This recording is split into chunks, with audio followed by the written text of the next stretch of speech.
Assalamualaikum Bre, selamat datang kembali di Guru Gembel Channel. Kita tentu saja mengetahui bahwa Saudi Arabia adalah salah satu negara produsen minyak dan gas alam terbesar di seluruh dunia. Bahkan mungkin ada di posisi 1, 2, 3 terbesar di seluruh dunia. Dan itu sudah berlangsung sejak tahun 1960, 70, 80, 90 sampai tahun 2000-an. Tetapi di tahun 2005 ada seorang akademisi namanya adalah Matteo Simon yang menulis sebuah buku, judulnya adalah Twilight in the Desert, yang di situ menuduh bahwa jumlah cadangan minyak dan gas alam Saudi Arabia itu tidak besar-besar amat, tidak sebesar yang dipublikasikan. Saudi Arabia dalam hal ini telah melakukan kebohongan. Kenapa seperti itu? Karena begini Baraya, satu yang harus kita ketahui bersama adalah bahwa OPEC itu bikin sebuah aturan sejak tahun 1980 bahwa sebuah negara boleh memproduksi minyaknya itu harus disesuaikan dengan jumlah cadangan minyak terbukti di negara itu. Ini adalah untuk menjaga keseimbangan agar tidak iri-irian, agar tidak menjatuhkan minyak dan sebagainya, maka harus ada batasan-batasan yang semacam itu. Nah, karena jumlah produksi minyak itu harus sesuai dengan jumlah cadangan terbukti, dan Saudi Arabia dalam hal ini memang satu-satunya sumber daya yang diandalkan itu adalah minyak, maka dia menciptakan kebohongan, kata Matthew, dengan membesar-besarkan jumlah cadangan minyak terbukti mereka. Begitu. Dan bukan hanya tudingan, memang kalau kita lihat dalam sejarahnya, Saudi Arabia itu pernah melakukan hal yang sama.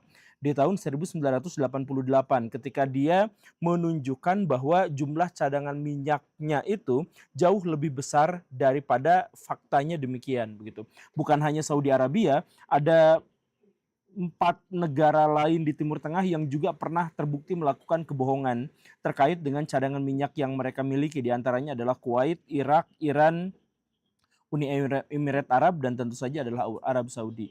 Nah, Matthew juga kemudian menambahkan argumentasinya bahwa bukti lain bahwa Saudi Arabia nampaknya melakukan kebohongan dengan klaim jumlah cadangan minyak yang besarnya itu adalah karena Saudi sampai sekarang tidak melibatkan auditor independen atau peneliti independen terkait dengan jumlah cadangan minyak mereka. Mereka juga relatif tidak transparan dalam hal pendanaan dan tidak transparan dalam jumlah minyak yang mereka produksi dan berapa banyak ladang minyak baru yang mereka temukan. Kan begitu. Nah, inilah yang akhirnya menjadikan Matthew Simon itu menarik sebuah kesimpulan bahwa dalam waktu dekat, sejak tahun 2005 ketika dia menulis bukunya, dalam waktu dekat Saudi Arabia akan mencapai puncak produksi minyak dan setelah itu dia akan surut terus secara konsisten sampai ke titik yang tidak tinggi-tinggi amat. Itu prediksi dia. Dan luar biasanya apa? Prediksinya salah. Sebab sejak tahun 2005 sampai 10 tahun berikutnya kita mengetahui bahwa minyak Arab itu memang sempat turun tetapi naik lagi. Jadi penurunannya itu bukan penurunan yang konsisten, tapi penurunan hanya sekedar fluktuasi aja, bagian dari fluktuasi. Saya mendapatkan data dari IMF misalkan bahwa dari tahun 2015 sampai tahun 2025, maaf ya datanya, dari tahun 2015 sampai tahun 2025 itu ada di kisaran 10 juta barel per hari. Kemudian 10 juta, 10 juta, 9 juta, 10 juta, 9 juta, 9 juta, 9 juta, 10 juta, 9 juta, 8 juta pas masa Covid. Kemudian balik lagi ke 9 juta barel per hari. Nah, ini artinya apa? Konsisten, tidak turun. Ya memang tidak naik, tapi juga tidak turun. Ada yang paling tingginya tidak sempat sampai 11 juta barel dan yang paling rendahnya tidak sampai di bawah 8 juta barel. Jadi akhirnya konsisten. Nah, dalam hal inilah kemudian Matteo Simon itu ditagih. Nah, lu bohong kan? Ternyata lu yang bohong, lu yang salah gitu kan. Ini datanya dari mana? Ternyata kamu yang salah. Saudi Arabia ternyata mampu memproduksi minyak dalam jumlah yang konsisten dalam tahun-tahun berikutnya, tidak seperti yang kamu ramalkan. Begitu. Tapi di dalam pemerintah Saudi Arabia sendiri, pernyataan dari Pak Matthew Simon itu tidak diabaikan sama sekali, justru dipikirkan. Bahkan sebelum pernyataan itu pun ada kesadaran dari pemerintah Saudi Arabia bahwa minyak mereka itu tidak akan bisa diandalkan lagi. Katakanlah cadangan mereka sama seperti yang dilaporkan, yang mereka mungkin akan bisa mempertahankan produksi sampai 2100, katakanlah seperti itu. Tetapi apakah masyarakat dunia masih akan menggunakan minyak sampai tahun 2100? Mengingat kita sekarang mengetahui bahwa kalangan-kalangan oligarki dan elit global itu semuanya hampir bersepakat untuk menekan negara-negara di seluruh dunia untuk menggunakan energi terbarukan, energi alternatif yang ramah lingkungan. Jadi misalkan mobil yang sekarang lagi laku di dunia itu adalah BYD gitu ya, mobil listrik. Karena apa? Karena dorongan untuk menggunakan sumber daya alternatif yang ramah lingkungan. Kemudian Cina sekarang jadi leadernya dari mulai panel surya, kemudian ITER, kemudian pembangkit listrik tenaga air yang dan sebagainya, itu mereka habis-habisan di situ, jor-joran di situ. Walaupun mereka juga masih menggunakan batu bara, cuman maksudnya negara-negara di seluruh dunia sedang terpaksa dan dipaksa untuk melakukan transformasi, konversi energi dari bahan bakar fosil menjadi bahan bakar non fosil yang lebih ramah lingkungan. Di Inggris itu misalkan mereka punya target tahun 2030, kemudian di Jerman tahun 2035 dan lain sebagainya. Pokoknya negara-negara itu pengen bersih dari energi fosil, termasuk Cina tahun 2050 mereka juga pengen bersihkan itu. Nah, jadi Saudi Arabia sebenarnya tahu bahkan seandainya minyak mereka tidak habis, tapi permintaan global mungkin ke depannya itu akan habis karena dorongan untuk menjaga ekosistem bumi menjadi lebih baik lagi, kan begitu. Nah, makanya pernyataan dari Pak Matthew Simon itu tidak sepenuhnya dibuang. Bahkan di tahun 2005 Matthew Simon bikin seperti itu, di tahun 2015 pemerintah Saudi Arabia itu mengeluarkan visi 2030 yang isinya apa? Ada begitu banyak, tapi salah satunya adalah bagaimana cara Saudi Arabia bisa mendiversifikasi ekonominya dari yang sekarang sekitar 70-80% ketergantungan pada minyak berubah menjadi sekitar kedepannya mungkin akan 15% saja ketergantungan pada minyak. Lalu apa gantinya?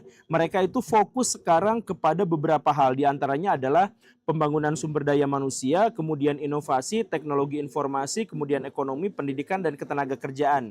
Itu fokus 6 hal di visi 2030. Dan target pemasukan mereka untuk diversifikasi ekonomi diantaranya adalah bisnis kesehatan, bisnis pendidikan, infrastruktur, hiburan, olahraga, dan pariwisata. Nah, pada bagian-bagian ini seperti bisnis kesehatan, pendidikan, infrastruktur, dan sebagainya, itu kita bisa melihat dengan mata kepala sendiri bahwa Saudi Arabia sangat serius untuk hal itu. Misalkan pembangunan infrastruktur, membuat kota-kota masa depan, kemudian bikin gedung-gedung paling tinggi di dunia, pencakar langit, segala rupa seperti itu. Kemudian mereka juga khususnya di dunia olahraga yang paling kentara banget, mereka itu sampai ngambil bintang-bintang sepak bola yang paling terkemuka disimpan di Arab, kemudian binaragawan juga ada, kemudian atlet-atlet ski dan lain sebagainya itu bahkan diajak untuk bergabung menjadi orang Saudi Arabia. Kalau misalkan Baraya bisa cek ini tuh ya, ini bukan sekedarnya gitu. Ketika mereka sampai berhasil membawa Cristiano Ronaldo datang ke Saudi Arabia, itu effort mereka itu besar sekali. Karena mereka berhadapan dengan peraturan yang mereka bikin sendiri. Misalkan, di Arab Saudi itu nggak boleh kita kumpul kebo. Nggak boleh tinggal serumah laki-laki dan perempuan tanpa ikatan pernikahan. Tapi untuk mendatangkan Cristiano Ronaldo, mereka rela untuk ganti aturan itu. Artinya apa? Artinya Saudi Arabia itu habis-habisan dalam hal itu. Bikin sirkuit level internasional, bikin berbagai penyelenggaraan festival, olahraga, musik, hiburan, dan sebagainya. Baraya mengetahui itu dengan persis sekarang itu. Nah, karena apa? Karena mereka ingin, benar-benar ingin untuk sesegera mungkin melepaskan ketergantungan mereka dari minyak bumi. Coba, Baraya ingat nggak dulu Raja Saudi itu pernah sampai datang ke Indonesia, ketemu sama Pak Joko dulu ya. Dan mereka menjanjikan investasi di Indonesia itu sekian ratus triliun gitu, walaupun yang cairnya ternyata cuma 80 triliunan gitu ya. Kemudian balik ke Cina, balik ke Jepang, di sana mereka masing-masing pemerintah Saudi itu mengguyur investasi ke Cina itu sampai 400 triliun, sampai 300 triliun ke negara sebelahnya dan sebagainya gitu. Indonesia kebagiannya sedikit gitu. Tapi pada waktu itu kita mengetahui bahwa ini jelas ada upaya diversifikasi ekonomi dari negara minyak itu gitu ya. Terus kemudian kita juga melihat tentang kota-kota masa depan yang ingin mereka bangun gitu ya.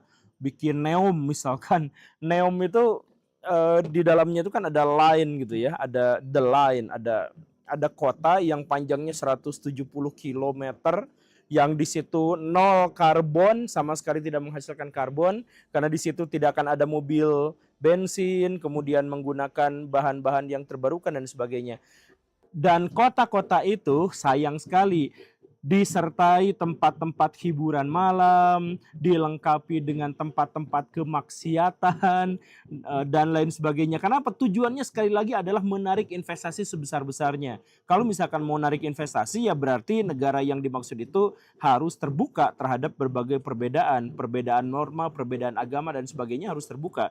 Ini dianggap pengkhianatan terhadap tradisi dan agama di Saudi Arabia, tetapi saking kejepitnya Saudi Arabia, saking mepetnya sampai mereka sangat berkebutuhan terhadap diversifikasi ekonomi, mereka harus melakukan itu gitu. Makanya yang seperti yang tadi itu, jadi ada kumpul kebo apa dan sebagainya, sekarang di Saudi Arabia itu menjadi hal yang dilumrahkan. Ditambah lagi misalkan perempuan-perempuan Saudi sekarang boleh nyetir, boleh nggak menggunakan hijab, ngerokok di mana-mana. Itu Saudi perempuannya sekarang pada ngerokok di mana-mana pakai ngepape gitu. Itu seperti itu gitu. Ya, sekali lagi ini adalah tantangan yang berat sedemikian sehingga ulama-ulama mereka itu komplain dan banyak di antara mereka tuh yang sampai dipenjarakan. Tapi ini adalah harga yang harus dibayar oleh Saudi Arabia. Mereka sangat-sangat berkebutuhan untuk tidak lagi ketergantungan pada minyak dan mereka tidak tahu bagaimana caranya. Nah, makanya dalam hal ini Baraya harus memahami di satu sisi Saudi Arabia itu kejepit karena sumber ekonominya hanya dari minyak. Kemudian mereka mau bertransformasi, tapi transformasinya itu mendapatkan tantangan yang hebat dari dalam negeri. Dari masyarakatnya, dari sumber daya manusia mereka dan sebagainya. Contohnya misalkan ya ketenaga kerjaan mereka. Tenaga kerja mereka tuh payah sekali Baraya. Kalau misalkan dibanding dengan kalau Baraya ngeluh soal PNS di Indonesia gitu yang kerjanya sering tidur, minta pungli dan sebagainya, Saudi Arabia itu jauh lebih pemalas daripada itu. Mereka tuh kerja cuma sejam, 2 jam, 3 jam udah itu pulang kantor gitu. Saking terbiasanya dengan hidup kaya raya dan berkecukupan gitu. Nah, sumber daya macam ini dipaksa untuk pindah ke dunia modern dengan berbagai tuntutan-tuntutan modern. Nah, ini yang agak akan sangat-sangat sulit bagi Saudi Arabia. Nah, makanya pada akhirnya kita menemukan bahwa konversi ini terancam gagal dan Saudi Arabia terancam bangkrut. Kenapa seperti itu? Pindah dari bahan bakar fosil ke non fosil. Di antaranya adalah mereka harus bikin proyek-proyek besar untuk menarik investasi, untuk menciptakan lingkungan ramah hak asasi manusia dan sebagainya. Tapi perubahan ini harus menggunakan minyak yang tadi penghasilan dari minyak. Ini kan jadi dilematis, jadi paradoks gitu. Kami pengen pindah dari minyak ke non minyak dengan menggunakan minyak. Nah, ini kan bingung gitu. Itu yang pertama. Kemudian masalah yang keduanya itu adalah kepercayaan publik terhadap Saudi Arabia itu tidak bisa dipulihkan dengan cepat. Mereka itu dari dulu dikenal sebagai negara yang super duper ultra konservatif. Sedemikian sehingga nyetir mobil itu saja pun harus ditentukan oleh jenis kelamin. Perempuan tidak boleh menggunakan mobil sendirian gitu. Se-ekstrim itu, seketat itu Saudi Arabia tuh gitu. Nah, sekarang mereka berubah. Nah, ini orang investor-investor itu gak bisa langsung percaya gitu. Makanya The Line misalkan ya, proyek raksasa mereka itu yang bikin kota garis itu. Mereka berpikir bahwa mereka akan menarik investasi dari asing itu sekitar 8.000 triliun di awal dan itu akan dijadikan modal. Pada faktanya apa? The Line yang dimaksud sampai sekarang masih menggunakan anggaran yang disumbangkan dari Aramco ke PIF. Jadi kan Aramco memang punya duit gede banget gitu kan, sampai berapa 32 kuadriliun gitu. Nah, itu disuntikan sebagiannya untuk membiayai anggaran-anggaran di Saudi Arabia. Tapi kenapa seperti itu? Ya karena ternyata gak ada investor masuk. Kurang lebih sama kayak IKN gitu, dijanjikan bahwa nanti dibiayainya bukan lewat APBN tapi lewat investor, ternyata kan gagal. Nah, ini juga Saudi Arabia proyek-proyeknya juga ternyata mentok di situ. Investor-investor asing susah untuk masuk ke situ karena ketidakpercayaan mereka terhadap konservatisme Saudi. Ditambah lagi memang dengan beberapa anggaran-anggaran yang sangat jelas tidak transparannya begitu. Ya karena memang hal-hal semacam itu kan membutuhkan proses yang sangat lama gitu, nggak bisa percepat sampai 2030 tiba-tiba jadi gitu. Ya memang sampai sekarang Saudi Arabia tuh berhasil untuk mengubah citra mereka dari konservatif menjadi agak konservatif sedikit gitu ya. Ya kita mengetahui itu. Cuman untuk bisnis, untuk menjadi pusat bisnis di Timur Tengah itu mereka belum sangat besar. Ditambah lagi kalau misalkan ada investor-investor asing yang mau investasi ke Timur Tengah, maka mereka pasti akan memprioritaskan Qatar dan Uni Emirat Arab. Kenapa seperti itu? Karena aman. Menjadi pusat dari sumber energi, menjadi pusat bagi perubahan dan peradaban di Timur Tengah, dan mereka jaraknya cukup jauh dari area konflik. Dalam tanda kutip misalkan Israel. Israel ke Uni Emirat Arab tuh jauh, ke Qatar tuh jauh, walaupun kemarin diserang gitu ya, tapi relatif jauh. Nah sedangkan Saudi itu dekat sekali, bahkan proyek-proyek besar Saudi, misalkan kayak di Neom, itu kan di Provinsi Tabuk. Provinsi Tabuk itu ada di utara Saudi. Utara Saudi itu berdekatan banget dengan Israel. Itu ada di situ gitu. Nah jadi investor mana nih yang mau menanamkan modal di sebuah wilayah yang dekat sekali dengan pusat konflik? Nah inilah yang akhirnya memicu kekhawatiran bahwa visi Saudi Arabia 2030 itu mungkin saja akan gagal. Dan kalau dia gagal, maka pasti bangkrut. Saudi Arabia pasti bangkrut. Karena dia mau pindah dari sini ke sini, di sini gagal, di sini udah ditinggalin. Mau kemana? Gak kemana-mana. Jadi apakah generasi kita sekarang bisa melihat kebangkrutan Saudi? Kita tidak tahu, tapi ya kita lihat saja apa yang akan terjadi di masa depan. Terima kasih karena sudah menyimak. Saya Guru Gembul. Assalamualaikum warahmatullahi wabarakatuh.